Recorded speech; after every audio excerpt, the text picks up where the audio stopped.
administrasyon yung lansada mula sa Calbayog noong nakaraang Nobyembre. At ngayon, ang gusto natin, ay, nandito pala si Congressman Ong. At kasi pag nandito sila lahat. At ngayon ay, ang susunod na gagawin natin ay i-connecta ang Lope de Vega doon sa San Isidro Roro Ferry.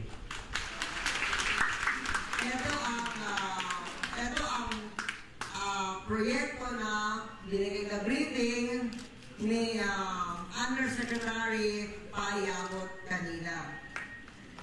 Dito na sa Lope de Vega, although kanina naganap, ay sinimulaan natin kasama ng Secretary of Education at si Jill Lapus yung school feeding program para sa mahihirap na probinsya. Hindi pa dito meron na silang food for school program. Pag pumapasok sa eskwela yung mga bata maliliit, binibigyan ng bigas para mauwi sa mga pamilya. Di ba? Okay. Ngayon, dinagdagan natin ng proyekto sa probinsya ng Northern Samar. Pagpasok ng maliliit na bata sa eskwela, preschool, grade 1 at saka daycare, ay bibigyan din ng pagkain. Ginawa na kanina kasi hapon kami dumating. Kasi gusto natin ito ay gawin pagpasok ng mga bata sa eskwela. At sinimulaan kanina sa 3 eskwelahan ng Lope de Vega. Ito ay tinatawag natin simulang malusog.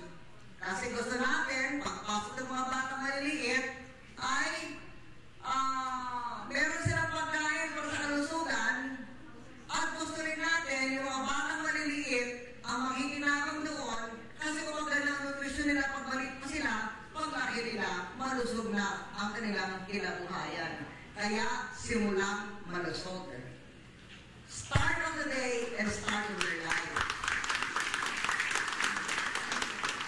Ito ay makasama natin sa mga programa para umangat ang Human Development Index ng lalawigan ng Northern Samar. At itong programang ito ay gagawin natin sa buong probinsya ng Northern Samar. At salamat sa inyong pagtanggap sa amin itong araw na ito.